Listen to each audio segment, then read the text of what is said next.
aí, como é que você tá? Podcast Caos Corporativo na área. Aqui é Amanda Costa. Anderson Barros aqui com vocês. Finalmente, né? Finalmente, estou de volta a esta bancada. Sempre bem-vindo. Alguém precisa trabalhar nesse lugar. É porque aqui no podcast a gente só se diverte. Exatamente. É um dos momentos mais prazerosos e hoje a gente vai ter o prazer de receber mais uma convidada especial. Ela! Flávia Penido. Bem-vinda, Flávia! Bem-vinda! Estamos começando! Vem! Seja bem-vinda, seja bem-vindo ao podcast Caos Corporativo. Estamos com a temporada Elas na Liderança no ar.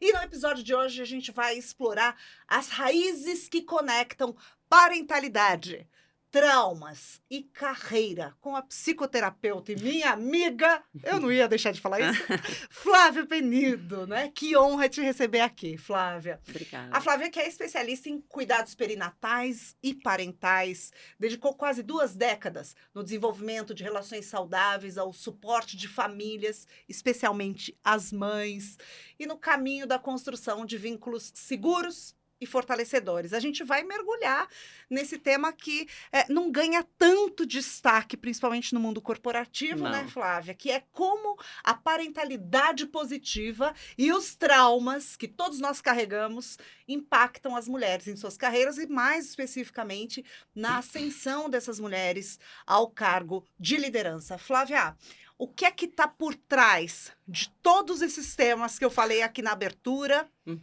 e a mulher na liderança? Olha, acho que a gente precisa entender que a mulher, uma vez que ela se torna mãe, alguma coisa vai mudar ali, né? E não vai deixar de ser uma mulher que está no mundo corporativo, mas, ao mesmo tempo, ela vai carregar essa nova função, né? E aí, quando a gente pensa em traumatização, a gente entende também que, dentro da nossa sociedade, já na gestação, a mulher já passa por situações difíceis dentro do mundo corporativo, fora dele, né? E a gente está em maior vulnerabilidade, né? A mulher na gestação, ela está mais vulnerável, física e emocionalmente. E aí a gente tem também já uma realidade bem difícil com o gestar, a questão do nascimento do bebê, do parto. E isso pode gerar uma série de efeitos em cadeia para essa mulher no mundo corporativo, como qualquer mulher, né? A gente sabe que a gestação é cheia de procedimentos, e os procedimentos muito invasivos, inclusive na hora do parto, ele pode gerar traumatizações, né? Então, a gente vê muitas mulheres assim, que são diagnosticadas com depressão pós-parto, que, na realidade, a gente vai ver que é um transtorno de estresse pós-traumático, daquilo que ela viveu durante a gestação e o parto, e o pós-parto. Porque a gente está muito vulnerável ali e a sociedade ainda não entendeu que a medicina precisa humanizar esse tratamento ali, né? Então, ela vira muito robotizada, parece que ela não tem... É só um corpo, né? Não tem uma pessoa ali. É um receptáculo. Isso.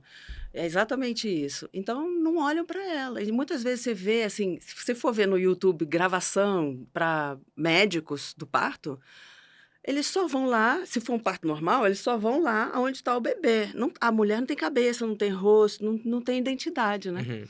E eu acho que todo esse processo já marca a mulher num lugar diferente. Na hora que chega o bebê, né, ela passa já por esse processo todo. Às vezes até a dificuldade de engravidar, né? Depois disso, a gente sabe que muda completamente. De quem vai ficar a responsabilidade do cuidado?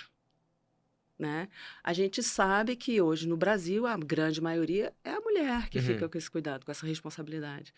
Então, como que ela volta para o trabalho? Né? A gente tem aí os 3 meses de licença maternidade, aí tem o incentivo do governo, né, do Ministério da Saúde, incentivando a amamentação, mas na hora que a amamentação começa a ficar boa, ela tem que voltar para o trabalho. E a gente sabe que o melhor, o ideal para o bebê é os 2 anos.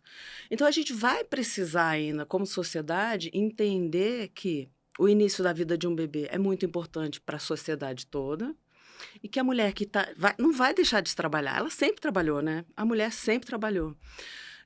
Então, ela vai precisar ser mais acolhida nesse momento. Vai ter que ter uma série de mudanças aí estruturais da sociedade, porque senão a mulher fica só ela no cuidado. E aí o que a gente vê é o burnout.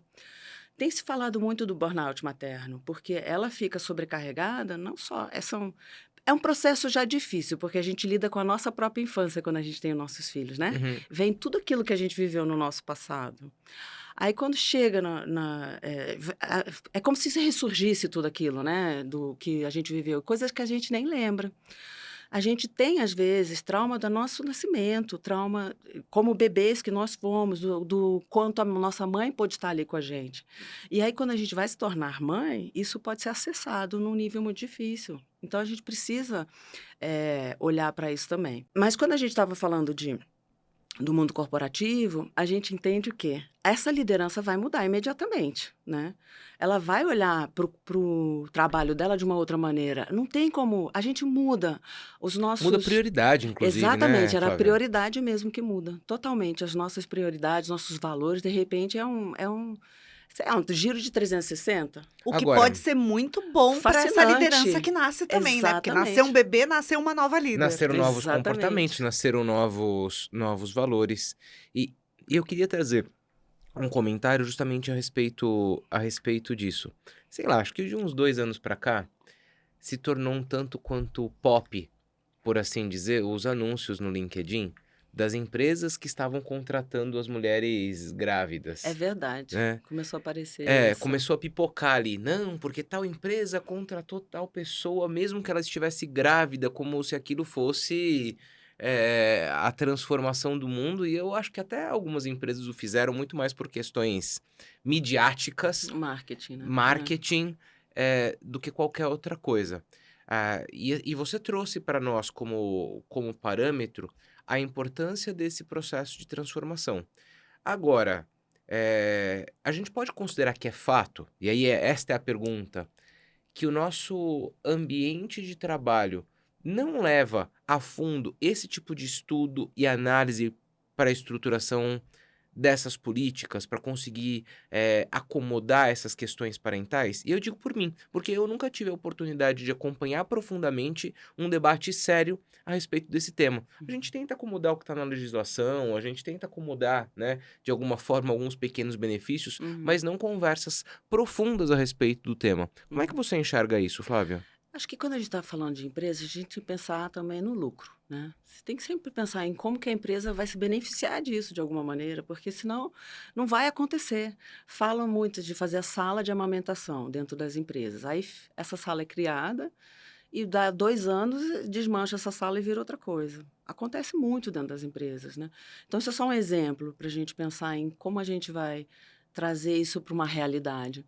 Então, acredito que a gente vai precisar entender que quando essa mulher está bem assistida, está bem compreendida, com essa família, né? Está bem compreendida que aquele momento é um momento único, que daqui a 2 anos isso já mudou.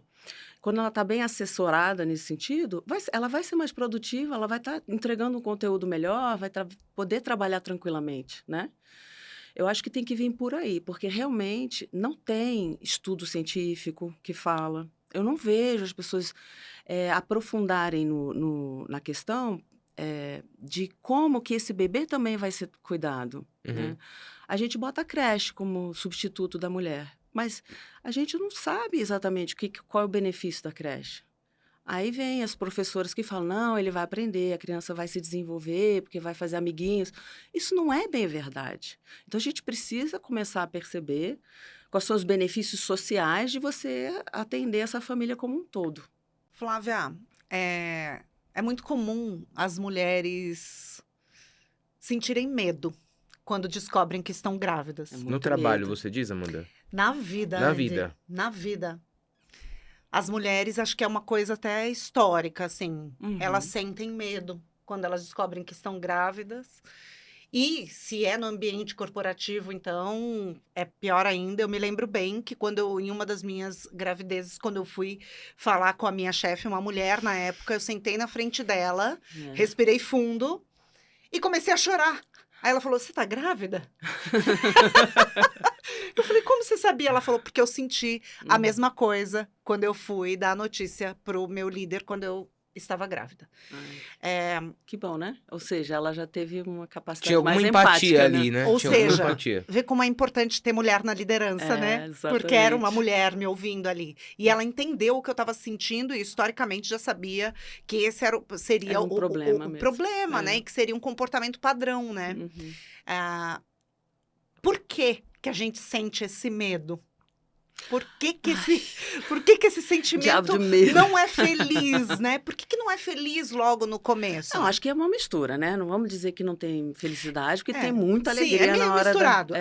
Mas vem o medo imediatamente acoplado. Primeiro porque, olha, é uma questão biológica também. A gente está em risco de vida. Uhum. A gestação pode afetar a nossa saúde. Então, esse medo é o primeiro. É um medo primário, primitivo. Eu posso morrer. Mas eu acho que, o que eu acredito profundamente, que ele não vem só com isso, né? Que não é só essa questão da sobrevivência, porque hoje a gente tem muito mais, né? A medicina nos ampara muito bem. Mas eu acredito que tem uma relação com justamente tudo que eu vou perder uma vez que eu me torno mãe. O status que muda. Muda completamente o nosso A status social. rotina, né, Flávia? Inclusive, as coisas que você gosta de fazer, né? Exatamente. A gente não tem dimensão, né? A gente entende que vai chegar uma criança na nossa vida, mas é só quando ela entra na nossa vida que a gente vê a dimensão do que, como transforma a nossa rotina, as nossas prioridades. Então, acho que o medo vem no corporativo. Eu já atendi muitas mulheres como terapeuta. No corporativo tem um medo de ser mandada embora, né? Tem esse medo de como vai ser minha carreira depois, né? Mas eu acho que não é só esse, não, que existe, né? Tem todo esse medo. E também do parto, né? Que aí isso é uma questão histórica mesmo. As mulheres morriam muito no parto, então a gente tem isso no nosso inconsciente coletivo. Mas eu acho que aqui no Brasil, sobretudo, veio muita violência dentro do processo do parto. As práticas que eram para ajudar começaram a se tornar práticas muito invasivas. Então, botar o soro para ajudar o parto, Uhum. tudo que é medicamental começou a ser muito invasivo. Isso passou, e as mulheres ficam sozinhas na maternidade. Durante muito tempo, décadas, elas iam sozinhas, sem nenhuma informação sobre como ia ser esse parto, Uhum. diante de uma autoridade. Aí é a vulnerabilidade extrema, né? Porque ela está diante de uma pessoa que às vezes ela nem conhecia. Então a gente tem esse trauma aí. A nossa bagagem cultural é com essa traumatização sobre os processos de parto e pós-parto. E por isso que hoje a gente tem um alto índice de cesariana no Brasil, porque também a gente tem essa carga aí emocional. E o que a gente precisa é fazer uma transição, né? De mudança aí dessa mentalidade, de o que a gente perde, o que a gente ganha. E eu queria entrar justamente aí. Porque conversando especificamente com mulheres nesse momento de vida, aquelas que tinham as suas aspirações de É. carreira que caminhavam numa determinada direção, que têm seus filhos, que querem ter tempo para cuidar adequadamente dos seus filhos, mas que não querem também, ao mesmo tempo, abdicar daquelas questões e Uhum. projeção de carreira que tinha idealizado, e acaba tendo como consequência um negócio que se chama culpa, É a né? culpa, a bendita da culpa. Pois é. E eu queria te ouvir, você que, né, É. puxa, dá atenção para tantas mulheres a respeito disso. É, essa culpa é algo esperado e que a gente tem que normalizar ou a gente tem que tratar a culpa de um outro jeito? Não, a gente tem que tratar de outro jeito. Porque a gente já fala, né? Nasce uma mãe, nasce um saquinho de culpa junto, né? E há um tempo atrás, muitos anos atrás, uma década atrás, uma revista fez toda uma propaganda dizendo chega de culpa, basta de culpa sobre a maternidade mesmo, Uhum. né? Falando que as mulheres tinham que evitar essa culpa, que elas estavam fazendo o melhor delas. E eu entendo esse lugar. Mas a gente pode começar a perceber o seguinte: a gente se sente dividida, nós mulheres, né? Uma vez que a gente tem filhos, parece que a carreira e os filhos geram uma divisão. A gente Uhum. perde a nossa integridade. Que as coisas competem, né? Exatamente, que é uma competição. Então, como que a gente vai fazer essa integração, né? E o trabalho que a gente tem é um trabalho psíquico também. A gente está fazendo escolhas, né? E a gente faz escolhas sem saber exatamente como que vai ser. não tem como a gente ter certeza, né, daquilo que vai acontecer. Quando a mulher fica com essa dicotomia, trabalho, filhos, ela vai carregando cada vez mais culpa e ressentimento, Uhum. que é o pior ainda, né? Porque aí ela, no ressentimento, ela começa a ficar irritada, começa a descontar no parceiro, nos colegas ou nos próprios filhos. Então, o que a gente precisa fazer com essa culpa? A gente precisa olhar para ela como um agente transformador. Uhum. Então, estou sentindo culpa aqui porque meu filho chegou reclamando que eu não estou dando tempo para ele, né? Tipo assim, a criança começa a chorar, ou então o meu filho chora muito e aí na escolinha, isso acontece muito. Na escolinha estão dizendo que o meu filho está sentindo muito falta da mãe, assim, que tem pouca atenção da mãe. Eu já vi muito esse Que eu processo acho nas que é até mulheres. um ato Que de escola barbaridade cruel! na É escola, uma né? crueldade que é acontece isso? todos os dias, gente. Acontece A escola direto. fala isso pra mãe, quer dizer, dá um É uma diagnóstico. análise, né, que elas estão fazendo ali, que eu não sei baseada em quê, mas eu já peguei muito, assim, dentro do consultório, isso acontece muito. Não é que elas falam desse jeito, tá, gente? Mas a Mas o mulher conteúdo vai é esse. inferir desse Sim, jeito. é. Elas não vão entregar desse jeitinho aí, porque elas sabem que isso é meio cruel. Uhum. Mas isso vai ser recebido dessa forma pela mulher. Às vezes elas não estavam querendo dizer isso, mas a mulher... E a gente não vê esse processo no homem, né? Uhum. Ele vai inferir, tá, então a gente vai lidar com isso. E ele vai partir para uma solução, mas a mulher, ela vai pegar isso como uma culpa. E a gente tem que trabalhar isso com responsabilidade, não com essa culpabilização e ressentimento. Então, bom, tá acontecendo alguma coisa com o meu filho, isso fere os meus valores? Porque a culpa, ela vem, muitas vezes, quando a gente faz alguma coisa que fere os nossos valores, Uhum. sabe? Tipo, eu bati no meu filho, eu sinto culpa, porque isso fere um princípio meu de que eu não queria bater, não é? Uhum. Então, com o trabalho é a mesma coisa. Então, bom, isso fere algum valor meu? Como que eu vou lidar para, na próxima vez, fazer algo melhor? É sobre isso, é sobre uma alavanca de transformação. A culpa sempre existiu na sociedade, né? A gente trabalha muito em cima dessa culpa para conviver, né? Porque senão cada um faz o que quer, não é? Claro. Então a gente tem essa responsabilidade, sensação de, poxa, fiz uma coisa que não foi legal, e aí a gente tem que fazer o quê? Como que eu vou fazer melhor daqui para frente? Né?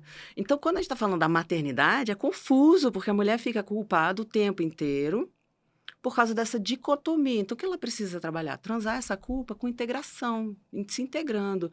Ela precisa entrar numa lógica que eu estou no trabalho, não é só por mim, é pela minha família, que é a lógica muito masculina. Quando a gente começa a entrar nessa lógica, eu não estou só por mim no trabalho, eu estou pela minha família, ela começa a perceber que o filho vai aprender e vai ver isso também. A filha dela, mulher, menina, também vai ver isso. Então, vai ter momentos, e a gente vê as grandes pessoas aí, né? Tem uma entrevista maravilhosa da Viola Davis, que ela Uhum. fala um pouco sobre isso, né? Que a gente vai perceber que vai ter momentos que a gente não vai estar mesmo com o nosso filho. Para uma carreira decolar, em alguns momentos, a gente vai precisar ficar um pouco em falta, fazendo isso mal. E a gente vai precisar de uma baita de uma rede de apoio para que a criança fique assistida, não seja a gente. E falando dessa rede de apoio, Flávia, tem a questão da presença do pai, né? Porque muitas vamos pra vezes a isso. gente Presente. esquece, né? Porque muitas vezes, eu acho que essa é uma grande questão também dentro das Uhum. empresas, quando a gente trata dessa relação de mãe e filho, a gente não olha para como se não existisse, essas crianças não têm pai, Não tem pai. né? Então, como é que tá o pai nisso tudo, né? E a gente veio falando aqui antes que a gente fala muito de maternidade entre mulheres. A gente precisa falar sobre isso com os homens. Então, por isso que eu te puxei, queria muito que você estivesse aqui. E foi ótimo, Né, porque ele já Bi? sabe da culpa, né, mulher, Ele né? sabe, você vê, ele sabe. Então, como é que a gente faz também para sair desse nosso ressentimento? Achei Uhum. bárbaro que você trouxe esse conceito, porque nós mulheres, né, eu acredito que, e aí aqui trazendo, obviamente, um relato totalmente livre, nada científico, Uhum.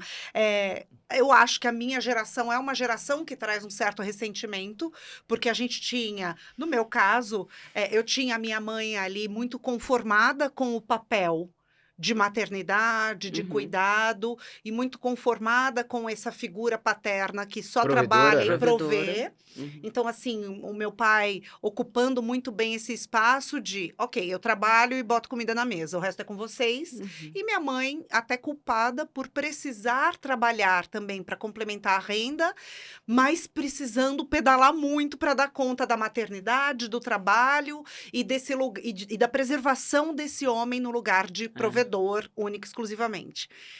Como é que a gente faz para virar essa chave É.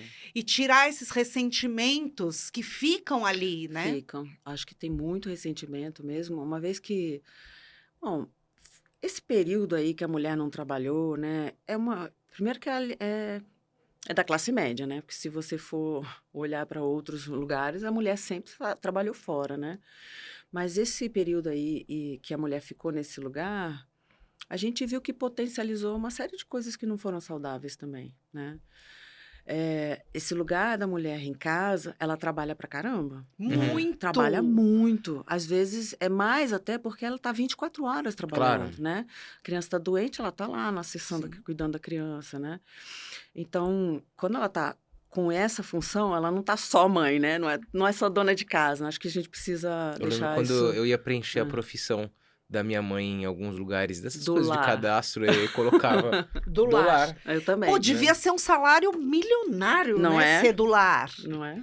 Aliás, Pois a é. gente tem uma PEC aí em andamento que reconhece, né? Torçamos por ela, reconhece esse trabalho de Uhum. cuidados, né? Esse trabalho precisa ser reconhecido formalmente. Precisa. Saiu no tema do Enem, inclusive, né? Há um tempo atrás. Eu acho que a gente precisa olhar muito para isso. O pai, ele entra aqui como uma figura que está aprendendo. Então, ele está pedalando nos novos modelos. Então, o que que eu vejo aí nesses quase 20 anos trabalhando com pais? No começo, quando eu fazia as rodas para falar de parentalidade, vinham as mães. Uhum. Às vezes, elas traziam as mães delas. Vinha Aí, só- um só- ou outro pai. Só um para ou outro. explicar para Aham. quem tá nos acompanhando Ah, é. aqui, há 20 anos a Flávia faz uma roda linda, maravilhosa, que começou em São José dos Campos, né, no Uhum. Vale do Paraíba, chamada Roda Bebê do Bem. Lindo, uma roda de conversa, né, sobre esses Isso. temas. Uhum. É um grupo de apoio totalmente voluntário, né? E que continua acontecendo em São José dos continua Campos. acontecendo, sim. Agora tem outras voluntárias, né? Também. Uhum. Mas nesse lugar aí, os pais quase não vinham. Depois vinha um ou outro, digamos assim, né? Às vezes eles iam lá, ficavam um pouquinho, depois iam dar uma volta no parque. Tipo, como se não fosse assunto deles. Ou vinham com uma postura que vai mudando. Eu vi uma grande mudança em 20 anos aí. Que eles vinham com uma postura assim, o que a minha mulher decidir tá bom pra mim. Só que isso aí deixa uma carga pesada para a mulher. Todas Deixa. as decisões são Estresse na dela. decisão, né, inclusive. Exatamente. E essa é a exaustão. É isso que a mulher está tendo burnout hoje, né? O burnout materno vem essa carga de decisão, toda essa liderança dentro de casa com os filhos, né? E aí a gente viu uma transformação. Agora a gente vê os pais lá também indo, querendo aprender, saber mais informação, tomando decisões junto com elas, apoiando as mulheres. Claro, que é o corpo da mulher, né? Então a mulher é que vai, no final, decidir aí, sobre parto, sobre amamentação, mas eles se instruindo e ajudando nessa formação. E no pós-parto, a gente vê os pais carregando os bebês muitas vezes. Então tem luz no fim do. Como é que é? Luz no fim do túnel mesmo, né?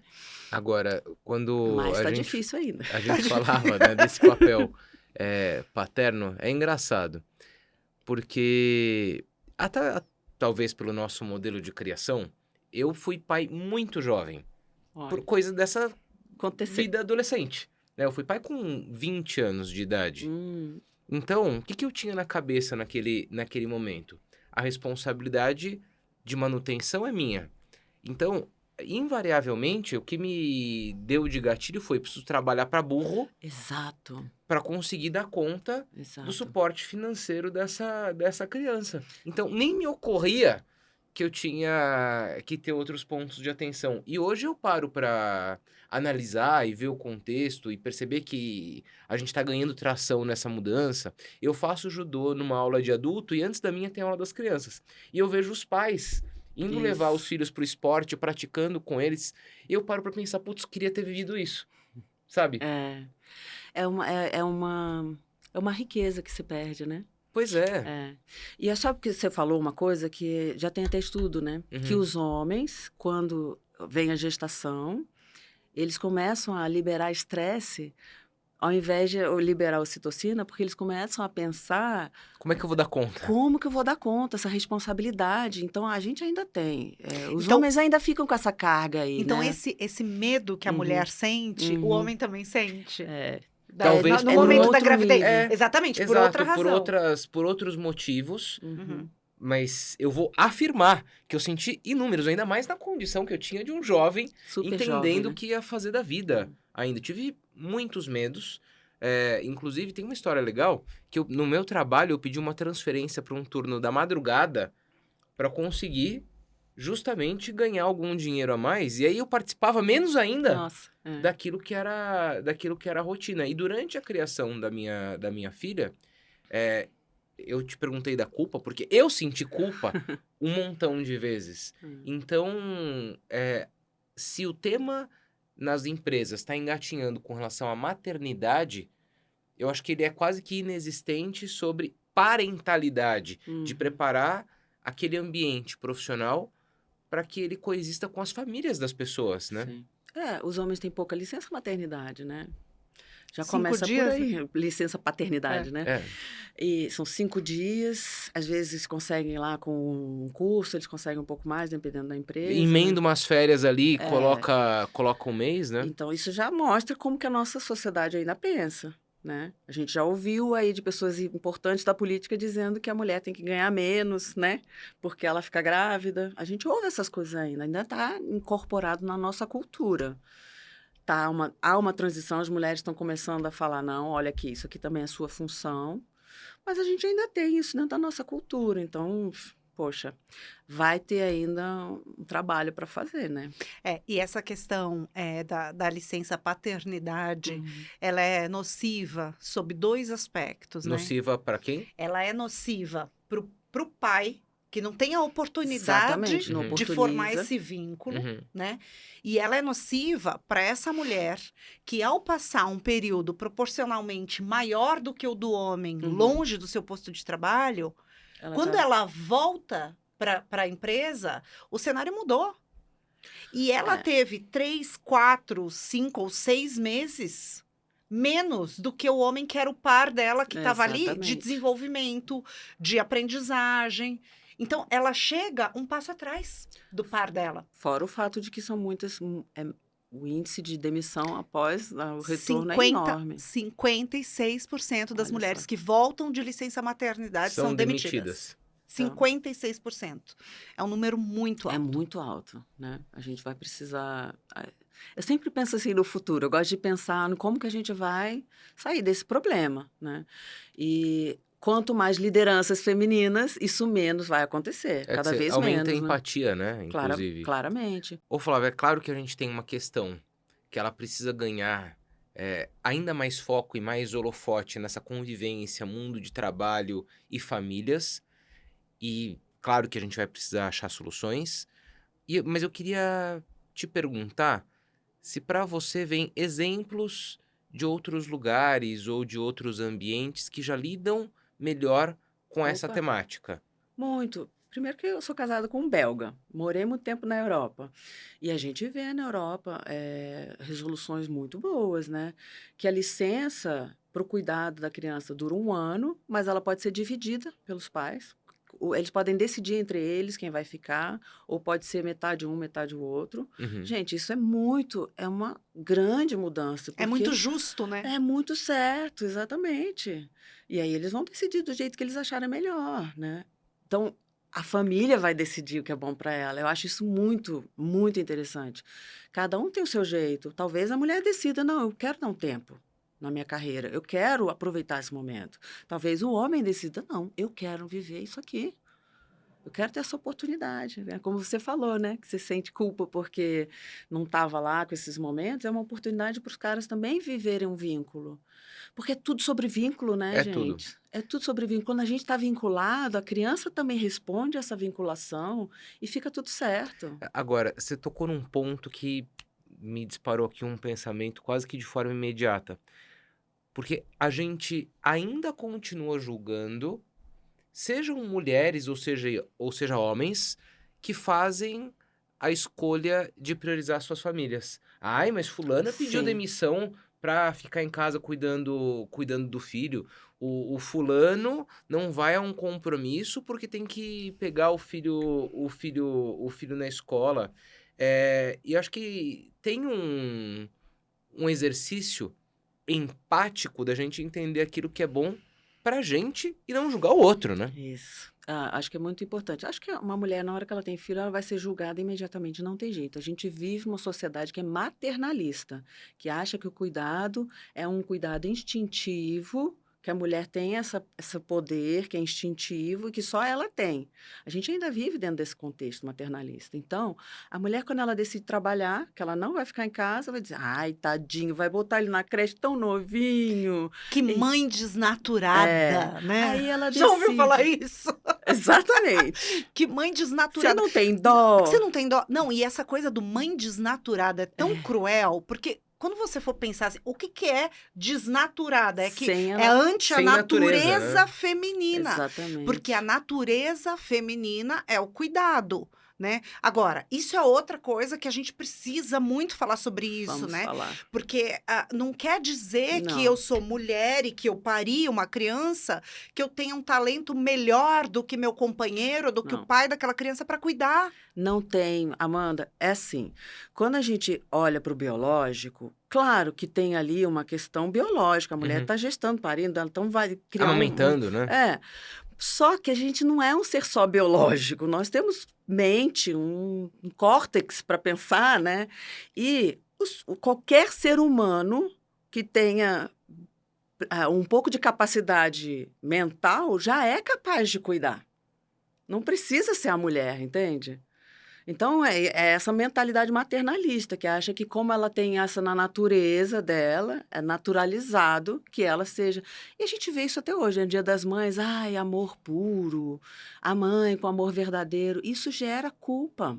Total. Gera Ai, muita mãe, culpa. a mãe é uma fortaleza. Pelo amor de Deus, eu não Não quero quer ser ser fortaleza forte. nenhuma. De nada. Eu não sou forte. Não sou Eu guerreira. não sou uma mãe guerreira. Eu não sou nada disso. Que Eu não são- sou só amor. Eu Exatamente. não sou como nenhum ser humano é. É. Né? Então, essa imagem tem que corresponder a essa imagem construída, que é uma imagem construída da mulher e, por consequência, uma imagem construída da mãe, né? É. A gente precisa fortalecer os homens na parentalidade? Acredito muito que é no processo de olhar para o que eles precisam, sabe? Porque o que eu tenho visto é muito ressentimento com relação aos pais. Dentro do consultório, elas ficam ressentidas, mas não tem essa atitude, bom, não tá legal. Ele Vamos não está conversar sobre. participando como eu gostaria. Como eu vou conquistar isso? Como a gente vai conversar sobre isso? E conquistar por quê? Porque a gente tem esse modelo. Nós, mulheres, tivemos um modelo do cuidado. Os homens não tiveram, como homens, modelo de cuidado. Eles têm da mãe deles, Uhum. né? Mas aí eles vão precisar, enquanto homens, reinventar esse modelo de alguma forma, né? Criar. Então, é algo novo que está surgindo. A gente não pode ter tanta raiva assim, sabe? A gente precisa olhar para isso, não é para passar pano, para dizer que está tudo bem. Mas, porque é muito fácil, né? Cair no, eu não faço isso tão bem.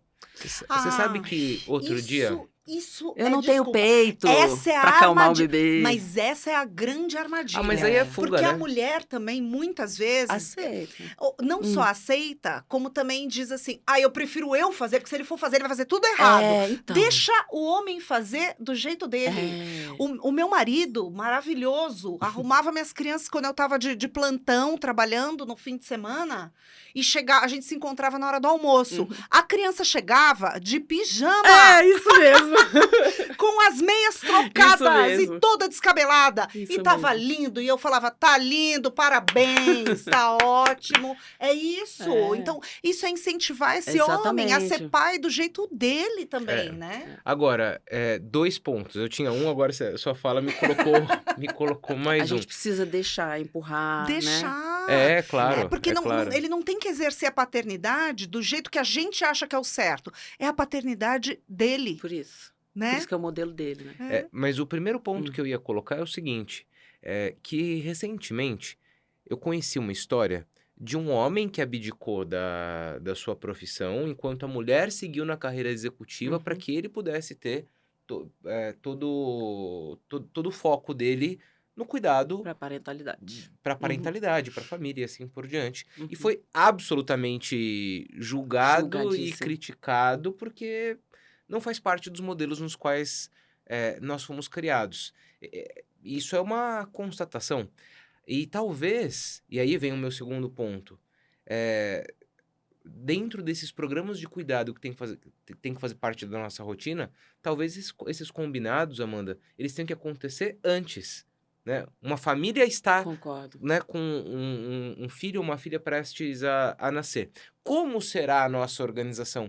E eu não vejo particularmente as pessoas tendo, sabe, esse tipo de combinado. Minha expectativa em relação a você é essa. Qual que é a sua em relação a mim e como é que a gente vai se organizar, né? Não é naturalizado, mas eu sempre faço essas mulheres grávidas que passam por mim fazerem essas conversas, essas perguntas.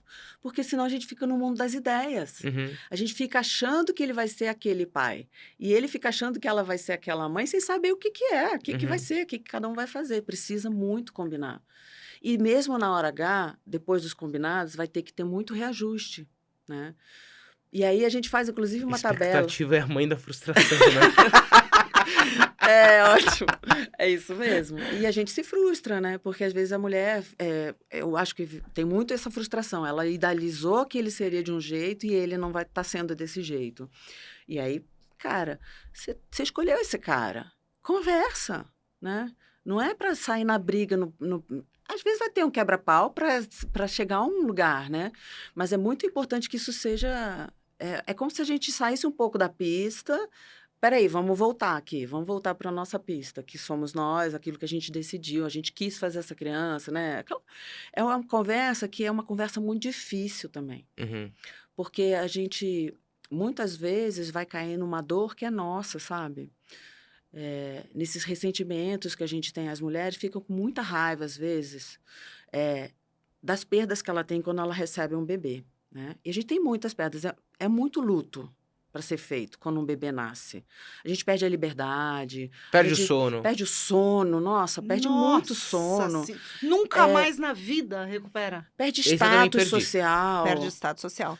Mas, por outro lado, Hum, as mulheres, e a gente sabe, existe o famoso movimento Not Mom, né? Not Mom, que são as mulheres que decidem não Não ter ter filhos. Que também Então, são julgadas. Super julgadas, então julgadas. elas não vão passar por nenhum luto desse, não vão ter essa culpa, legal, vão poder ter tempo de estudar, de investir na carreira e tal. Super julgadas, por causa do machismo estrutural que a gente vive. Agora, maternalismo. de novo. Exatamente. Uhum. Flávia, a gente sabe que as empresas, inexoravelmente, reproduzem o modelo da sociedade.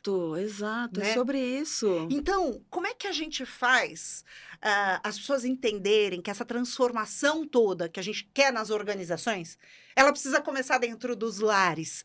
Essa vai ser a grande revolução. Essa é a Como é que a gente revolução. faz? É isso aí, é o diálogo, né? Vamos lá. A gente vai encarar um filho agora? Então vamos lá, vamos fazer isso acontecer de uma maneira que seja bom para todo mundo. O que você quer? O que você deseja? O que você espera? E aí, nesse diálogo, a gente vai transformar, porque as mulheres não querem mais ficar com essa sobrecarga. Tá claro isso. Assim, cada vez mais se fala de burnout materno e cada vez mais elas estão, mas peraí, por que eu? Por que eu que estou aqui fazendo isso e você não? Uhum. Né? Então, se as mulheres estão com esse desejo, vai ter que ter esse diálogo, né? Se nós mulheres estamos falando, não, peraí, o cuidado da casa, que também é uma coisa importante, Super. né? Que também toma um tempo gigantesco, vamos dividir isso aqui. Você lava a louça, eu faço a comida, né? Começa no dia a dia mesmo. É no cotidiano que a gente vai encontrar o equilíbrio ali dessa divisão de tarefas. Porque são muitas tarefas dentro de casa, gente. Se você for pensar na roupa só, tem umas 300 tarefas ali. Você vai separar a roupa. É um processo inteiro. Exatamente, é uma cadeia. E o quanto esse pensamento, por exemplo, de um homem como você, Andy, que é um líder super com um pensamento muito estruturado, com essa visão de processo. Obrigado, O Amanda. é verdade. O quanto esse tipo de pensamento pode ser aplicado numa rotina doméstica, por exemplo, para otimizar processos, para otimizar trabalhos. Eu tenho certeza que ele faz as compras de maneira super organizada, Olha que legal. né? E Débora Honda, verdade. tô fazendo propaganda do teu marido aqui. Não, mas isso dá pau às vezes. É mesmo? Porque em casa, às vezes eu resolvo o problema como eu resolvo no trabalho. Temos um problema. Ué, mas você é o mesmo ser humano, Exato. no trabalho e em casa. Isso às vezes dá problema. A questão mesmo? afetiva ali, né? Sim. Entra a questão emocional. Sim, porque, putz, a gente tá tão acostumado aqui a tomar as nossas decisões, tá bom. Qual que é o problema? Qual que é a causa raiz do problema? Qual que é a alternativa A, B, C para resolver Eu o problema? convivo com um homem assim, exatamente desse modelo aí. Então, corporativo. às vezes, eu vou resolver coisas relacionadas, inclusive, aos nossos relacionamentos, a DR, e uso essa mesma estrutura mental. Você não sabe o que isso Não, mas dá de para, que problema. preguiça também. Às vezes a gente quer falar do problema, né, Flávia? Exatamente. Não, às vezes a gente não quer solução. Para. Às vezes a gente quer falar do problema. Então, às vezes você guarda um pouco sua É racionalidade. só o desabafo, né? Às vezes a gente só quer ser ouvida, né? Mas Só eu a quero... sensação de ser ouvido. Você falou que convive com um homem que tem mais ou menos essa linha de raciocínio Aham. em casa. A gente sabe que você é casado com um homem que é um executivo de uma multinacional. Como é que foi criar 3 crianças? E como é que foi a sua experiência pessoal de parentalidade? Eu queria que você contasse um pouco isso. Eu vivi isso muito intensamente, Amanda. Foi para mim um processo muito rico. Então, com relação ao meu marido, ele ficou muito no protagonismo do financeiro. Eu posso admitir isso aqui. E aí, ao longo do crescimento das crianças, eu fui recuperando minha carreira, fui refazendo, porque, na verdade, eu me mudei e imediatamente eu estava grávida. Então, eu precisava reiniciar o meu trabalho, a minha clínica e tudo, através disso. Mas, assim, casado com uma pessoa sistemática, assim, né, que tem esse padrão de pensamento, muitas vezes a gente precisa trabalhar a empatia nos cuidados, né? E aí eles não são treinados para isso. Eu acho que isso foi a questão mais desafiadora para mim, porque como sou psicóloga, sou formada e a gente trabalha em cima muito, né, desse contexto empático, eu fazia muito esse papel e isso gerou uma sobrecarga. Ele ficar só... Então, chegou uma hora que eu falei, eu não quero mais ser a psicóloga da família. Então, eu fiquei ressentida de ter acessado tanto o emocional das crianças e deixado ele livre disso. Então, ficou uma estrutura bem machista, embora ele seja belga e eu tenha a minha profissão, nesse período em que as crianças eram pequenas, ficou uma estrutura bem machista. E aí, chegou uma hora que eu fiquei, gente, e se eu me separo? Deu aquele medo. Como é que vai ser isso? Tô ferrada. Então, Por causa até da questão da estrutura questão financeira, porque a gente não tem segurança. Que é a questão de 90% das mulheres, As mulheres né? precisam Tem trabalhar. muita mulher que não se separa, Sim. única e exclusivamente com por isso, medo né? disso. Claro. Então, isso é uma questão que a gente muitas vezes esquece de falar, né? Tudo bem, vamos maternalizar, vamos dar bastante apego às crianças, dar bastante colo, etc. Só que quando a gente faz muito isso, a gente entra tanto nisso, a gente mergulha tanto nisso que a gente abandona outras coisas, outras partes nossas. Isso pode acontecer. O ser humano que existe e do qual só uma parte é mãe. Isso. É uma parte de um ser humano que é mãe, E né? essa outra parte fica meio abandonada. Até porque nossos filhos já estão grandinhos, né, É. Flávia? Chega um momento que... E eu detesto falar esse negócio de síndrome do ninho vazio. Eu sei que existe, todo respeito para quem sei. Mas eu não quero sentir esse negócio.